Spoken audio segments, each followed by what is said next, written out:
Stories making headlines around the world today. It is the end of an era in Algeria. Demonstrators have been celebrating the resignation of President Abdelaziz Bouteflika after 20 years in power. It comes after 6 weeks of daily mass protests that were mostly peaceful. The demonstrators say their battle isn't over yet. They want transparent elections and an overhaul of government. More protests are planned for Friday. Over 2,000 people in Mozambique's Buzi district have received aid for the first time since Cyclone Idai hit the country more than 2 weeks ago. The area has been inaccessible due to storm damage. Another 20,000 people will be assisted in the next few days, but around 150,000 more will need aid for several months at least. British Prime Minister Theresa May has met with opposition leader Jeremy Corbyn to find a way out of the Brexit deadlock. Corbyn's Labour Party wants to stay in a customs union with the EU. The talks have angered some MPs, with 2 ministers resigning. Brexit is scheduled for the 12th of April.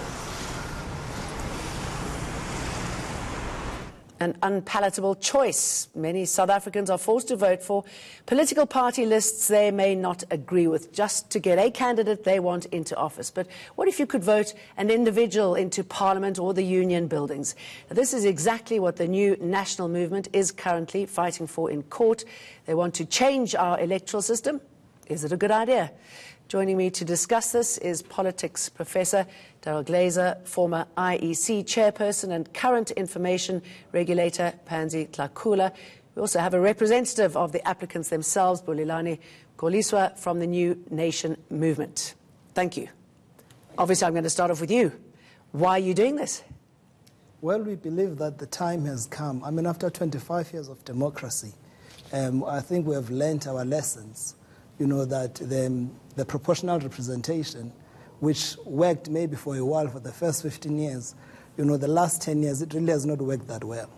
Not only that, the Constitution is very, very clear that every adult citizen has a right to stand for public office, and if voted for, hold that office. So it is on those bases we're saying maybe the time is right for all the South Africans to be able to enjoy their fundamental constitutional right of being able to stand or be voted for or vote for their preferred candidates. Pansy Tlakula, with your former IEC hat on, what do you make of this? Well, I think we need to read the section in the Bill of Rights with other sections in the Constitution. Because indeed, as he has said, there is that section that says that every adult citizen has a right to hold office if elected. But we have to look at sections 46 and 105 of the Constitution, because it says that the electoral system shall be for the election of members of the National Assembly and also for members of the provincial legislature. The electoral system must be prescribed by national legislation, and it says further that for those elections, a system which results in general in proportional representation must be used. So we can't why put that just suggestion forward in the first place, that you have that potential, but it's never going to happen? You have that right, but that right has to be governed by the system, the electoral system, that is prescribed in the Constitution, further explained in national legislation. So within that scheme, I'm not sure whether independent candidates can stand for elections of National Assembly and for provincial legislatures. We have to contrast that, though, with another section in the Constitution that deals with election of members of municipal councils. It says, that section, that the electoral system for those elections must be prescribed by national legislation, but it goes further to say that members of municipal councils must be elected through a system which will result in general proportionality. However, it's a 2-tier system. One part of it is proportional representation, another part of it is ward representation. It is the ward representation aspect of the Constitution that allows municipal councils to stand as independent candidates. Okay, I want your comment on this, but I want to just quickly get this out of the way. This application came as a result of the 2018 Constitutional Court judgment on political party funding, and this is what the Chief Justice Mkhohliswa said on the issue. Every adult citizen may, in terms of the Constitution, stand as an independent candidate to be elected to municipalities, provincial legislatures, or the National Assembly. The enjoyment of this right is not and has not been proscribed by the Constitution. It is just not facilitated by legislation. But that does not mean that the right is not available to be enjoyed by whoever might have lost confidence in political parties. So where does that leave us? Well, I think the important thing to say is, first of all, yes, for provincial and national elections, our Constitution requires proportional representation. But I want to add that it requires it for good reason. There's a diverse range of electoral systems that you can adopt in any given country. Each one of those electoral systems has its strengths and weaknesses. You're not going to find a perfect electoral system. Proportional representation definitely has its strengths, and we adopted it because of those strengths. What are those strengths? Fairness of representation. So parties get votes in seats in exact proportion to the number of votes they get. Diversity of representation. Because the barriers for getting into Parliament are relatively low, and because parties can shape diverse lists, they can offer diverse lists to electorates, it means you can have a diverse range of political opinion, diversity in terms of gender, and so on in Parliament. It also, proportional representation tends to, under normal circumstances, though not in South Africa, encourage coalition government, which some see as conducive to compromise. So it has a range of strengths.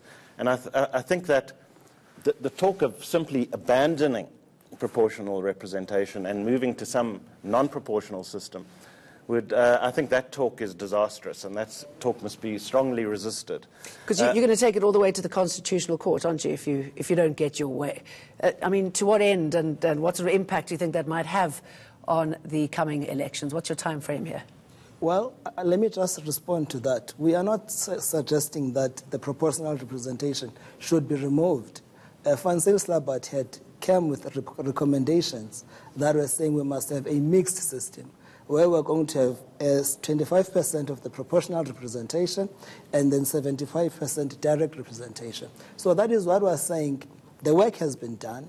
You know, why can't you look at those options? I mean, if you look at what is happening in the country, you can never divorce, you know, the state capture, lack of service delivery, lack of accountability, you know, from the system, because the closed party system, it literally limits South Africans.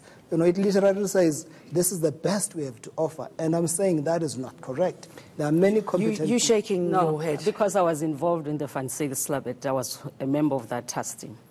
You see, if you're going to use the Pansy Tlakula as an argument for participation of independent candidates in national and provincial legislation, then you have it wrong, because Pansy Tlakula did not say that. He did not advocate for the participation of independent candidates in national and provincial legislation. All what he was saying was that let's have a mixed system which will then have the country demarcated into 69 constituencies, and that will have 300 members of Parliament or of the National Assembly coming from those 69 constituencies and 100 from a close proportional representation system. In that system, there was no, what can I say, there was no place for independent candidates.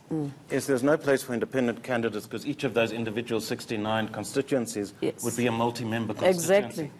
Exactly. Look, we do have a model, as has been indicated, at local government level for where you could combine a single municipal multi-member constituency with single-member constituencies. And when you have single-member constituencies, then you do have scope for independence to stand. But it's worth mentioning that I think there's probably an emerging national consensus that we need some sort of additional member system like we have in local government. But we shouldn't think it's going to be a panacea, because we have talk here. People are just sort of grasping, because at the moment we've heard talk about how it's going to improve service delivery and so on, but we've got local government as probably the least efficient sector of our government and the least loved section of our government. There you do have ward representation, you do have independents that can stand, and clearly it hasn't made a decisive difference, because our party political system is so strong, and you see this in other countries that have got first past the post, like Britain, because the party system is so strong, even when you've got individuals standing in constituencies, parties can influence which individuals stand, and the choices that voters make are often determined by which parties individuals belong to. And it's very difficult. It can happen, and it does happen, but it's very difficult for individuals who are not connected to parties to actually win elections. Bulelani, it sounds like it's not going to go too well for you, but we're certainly going to be keeping our eyes on you. Thank you very much for coming in to talk to us. Bulelani, Daryl and Pansy, thank you very much. Sport update coming up next. Many have watched in horror as two men recounted their stories of abuse at Michael Jackson's hands. Many have asked how this could happen. We'll try to find the answers.